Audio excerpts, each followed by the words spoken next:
No último vídeo, em Caçadores de Horizontes, nós vimos o projeto História e Traços de Praia Grande grafitados nos muros da entrada da cidade, na Avenida Ayrton Senna.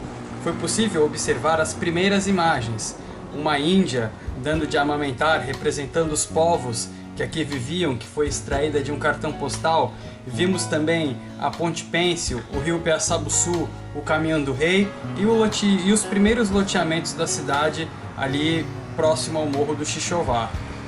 Como o projeto não faz um recorte estritamente político, foi possível perceber, fazer algumas indagações dos primeiros povoados, das primeiras pessoas, dos primeiros caminhos, aí principalmente o rio Piaçabuçu, e o início do loteamento, o início de uma formação urbana, podemos dizer assim, no início do século XX. Então agora, a partir de agora, vamos observar um pouquinho da cultura caiçara que se desenvolveu no município de Praia Grande. Vamos observar também a expansão do turismo através aí da descida da Serra do Mar e também a extensão do caminho até o litoral sul e o Vale do Ribeira, com a construção da linha férrea e a parada no bairro do Solemar. Cheguei aqui na Avenida Ayrton Senna, no projeto História e Traços de Praia Grande, onde é possível perceber um recorte da história de Praia Grande. Um recorte dividido em 32 painéis em 105 metros de extensão. E a técnica utilizada foi o grafite em tons de cinza. Os artistas então eles pegaram uma seleção de imagens históricas da história de Praia Grande e dentro dessa seleção eles grafitaram, transformaram as imagens em grafites em tons de cinza. Seguindo a sequência das imagens, nós temos aí a pesca nas areias de Praia Grande. Ao longo dos anos, as populações que aqui ficaram na praia, espalhadas aí desde do Paraná até o Rio de Janeiro, desenvolveram a cultura chamada caiçara. O que seria o caiçara? É aquela população que vive da cultura de subsistência, do cultivo, da mandioca, como a gente viu nos sítios anteriormente, no vídeo anterior, e também da pesca. A pesca que era realizada com a rede de arrasto, aí, praticada da areia mesmo.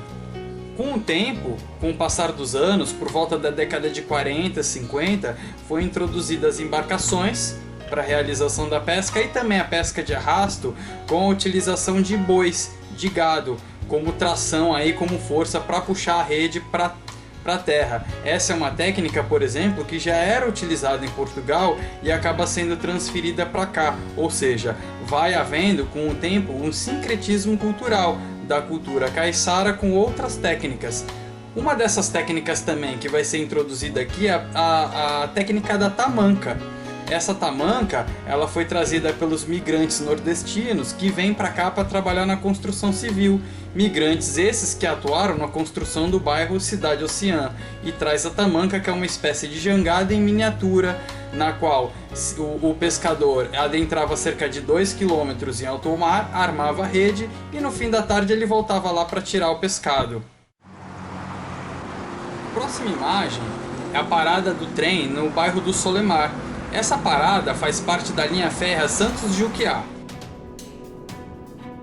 A linha férrea Santos-Juquiá, ela foi construída em 1914. Ela utilizou mão de obra imigrante japonesa, principalmente na sua construção, para interligar a cidade de Santos ao Vale do Ribeira, uma vez que o Vale do Ribeira sempre esteve à margem da economia do estado de São Paulo. Então, uma das medidas adotadas pelo governo do estado de São Paulo foi a construção da linha férrea Santos-Juquiá, que vai interligar as regiões do Vale do Ribeira. Por outro lado, o governo do estado de São Paulo fez um levantamento para determinar as terras devolutas. Uma vez determinadas essas terras, fez um acordo com a chamada KKKK, uma companhia de colonização japonesa que estava diretamente vinculada ao governo japonês, que vai colonizar algumas terras aí do Vale do Ribeira, na cidade de Sete Barras, na cidade de Juquiá e na cidade de Registro. Nessas regiões, a KKKK passou a incentivar os colonos japoneses a desenvolver a agricultura. Tanto é que a KKKK instalou um campo de experiência. E aí, produção realizada pelos imigrantes japoneses poderia abastecer a cidade de Santos e também abastecer a cidade de São Paulo. No entanto, esse é um tema que nós vamos abordar posteriormente em Caçadores do Horizonte. Bom, como a linha férrea então ela possibilitava esse trânsito de Santos para o Vale do Ribeira, o loteador do bairro Solemar, Júlio Seco de Carvalho, ele era dono das terras ali que deu origem a esse bairro. A princípio, ele explorou o corte de madeira, vendeu inclusive para a utilização da construção da linha férrea ou da sua manutenção, e uma vez esgotado o estoque de madeira, então ele iniciou o loteamento do bairro. Uma das coisas que ele fez foi ceder parte de suas terras para a construção da parada. Vale lembrar que o Júlio Seco de Carvalho foi um dos que lutaram pela emancipação do município de Praia Grande. Ele está aí no hall dos pioneiros aí na década de 50, que vai exigir a emancipação da cidade de Praia Grande, uma vez que haviam várias queixas em relação a São Vicente de abandono, de não fazer as obras necessárias para o desenvolvimento da região. Bom pessoal, essa aqui é a parada do Solemar, construída por Júlio Seco de Carvalho, que foi o loteador aqui do bairro do Solemar, né, bem próximo à Cidade da Criança. E aqui ao lado está passando a linha férrea, a antiga linha férrea Santos-Juquiá, que levava até o Vale do Ribeira, né, onde se constituíram as colônias japonesas. Infelizmente, agora ela encontra-se desativada, mas até a década de 90 ainda transportava cargas e pessoas, né? Depois o transporte de pessoas foi desativado e aí perdurou até um pouquinho mais tarde o transporte de cargas. Mas essa parada aqui foi construída por Júlio Seco de Carvalho, que cedeu parte do terreno para a construção porque não tinha nenhuma parada, né? Então, quando ele loteou aqui a região, depois que ele explorou toda a madeira, aí ele cedeu parte do terreno para a construção dessa parada aqui, tá? Que hoje em dia agora está desativada. Beleza, vamos pro próximo agora. Na sequência das imagens, a descida da Serra do Mar, um caminho muito importante ao desenvolvimento da cidade de Praia Grande, uma vez que possibilitou a expansão do turismo. O caminho da Serra do Mar, ele é antigo, ele remonta aí aos padres jesuítas quando receberam uma encomenda de Mendiçá para interligar a vila de São Vicente ao Planalto Piratininga. Mas em 1837 é que foi construída a Estrada da Maioridade. Contudo, o turismo mesmo vai ganhar muita força em Praia Grande com a inauguração da rodovia Anchieta. É por isso que os próximos painéis representam os turistas na praia de Praia Grande. Dois senhores de terno e gravata curtindo a praia e também os rapazes que fizeram a descida aí com suas motonetas, com as Vespas. Além disso, a descida da Serra do Mar não poderia ficar de fora do projeto, uma vez que é de beleza ímpar, espetacular. E nada melhor do que apreciar essa vista descendo o caminho, fazendo esse percurso. E melhor ainda de moto.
Antes da construção da Avenida Presidente Kennedy, antiga Avenida do Telégrafo, o espaço da areia era um espaço muito democrático. Era disputado por banhistas, por turistas, por ônibus, por carroças, por motonetas.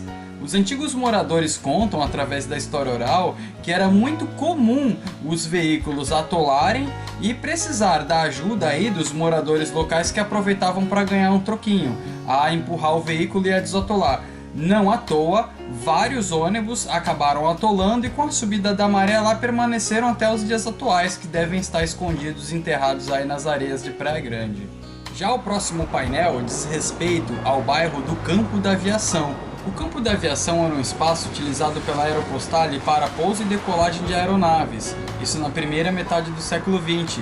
Era dali, por exemplo, que partiam as amostras do café que vinham da Bolsa do Café de Santos. A Aeropostale ela foi fundada em 1919 na França e tinha por finalidade estabelecer as linhas de conexão para o serviço postal aéreo. Ela é pioneira no sentido de fazer o voo intercontinental, ou seja, voos noturnos, aí poucos anos depois da Primeira Guerra Mundial. Tem uma lenda em Praia Grande muito curiosa que Saint-Exupéry, piloto da Aeropostale, teria passado várias vezes por Praia Grande. Saint-Exupéry seria o autor aí do Pequeno Príncipe, mas a historiadora Mariana Ferreira, ela pesquisou a história de Exupéry e percebeu que ele não poderia estar em Praia Grande, uma vez que ele estava no Chile, segundo a escala de voos. Mas de qualquer maneira, essa história ela foi passada adiante pela tradição oral e acabou fazendo parte aí da identidade da cidade de Praia Grande e do Campo da Aviação. Finalmente chegamos à Cidade Oceã, nos painéis grafitados. A Cidade Oceã ela tem uma história ímpar em relação à cidade de Praia Grande. A sua construção antecede a emancipação política da cidade. No caso, o engenheiro Roberto Andraus, ele iniciou um projeto pioneiro, prevendo aí a construção de 22 prédios com 1.350 apartamentos, que deram origem ao bairro, e o bairro da Cidade Oceã previa água encanada, luz elétrica através de geradores, coleta de esgoto, coleta de lixo, varredura das ruas, entre outros. Então, o bairro da Cidade Oceã, ele acaba sendo um ponto de referência e um marco inicial aí para a cidade de Praia Grande. Tanto é que, após a sua emancipação, a prefeitura, de forma provisória, aconteceu no clube da Cidade Oceã.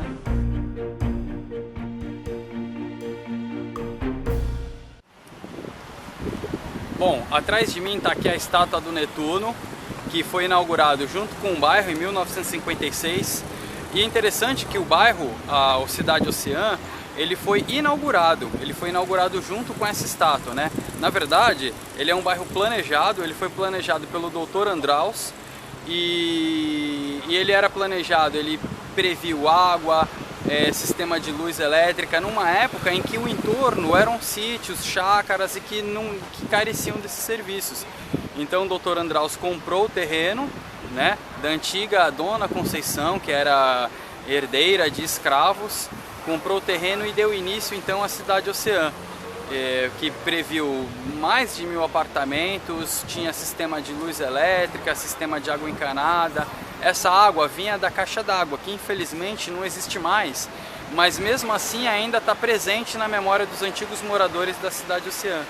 E é legal, é interessante que a Cidade Oceã está completando 60 anos e os próprios moradores se organizaram para realizar um projeto chamado Oceã 60 anos, que envolvem atividades culturais, o lançamento de livros, valorização do bairro de uma forma geral. Mas está aqui então a estátua do Netuno, que é um dos cartões postais da Cidade Oceã e também da cidade de Praia Grande.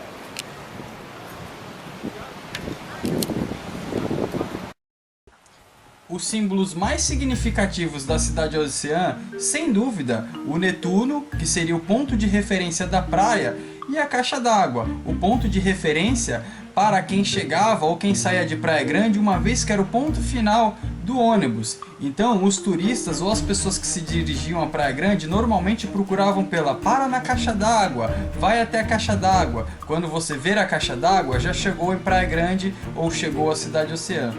A caixa d'água, ela era o ponto mais alto da cidade, tanto é que Durante a ditadura militar, os militares instalaram um observatório em cima da caixa d'água, uma vez que a vista provavelmente seria privilegiada para o litoral sul, para a cidade de Santos, Cubatão, Guarujá, enfim, toda a vista da Baixada Santista.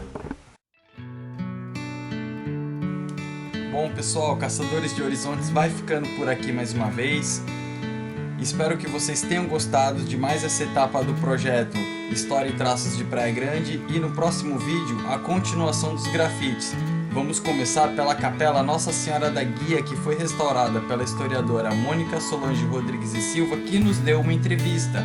Além disso, os grafites aí mostrando o desenvolvimento de Praia Grande até os dias atuais, os novos espaços, as novas áreas de lazer, as novas representações e os novos desafios de uma cidade que está em franca expansão. Muito obrigado por assistir esse vídeo, não esqueça de curtir, compartilhar, comente com seus amigos e se inscreva em nosso canal. Tchau pessoal, até a próxima, nos vemos em Caçadores de Horizontes.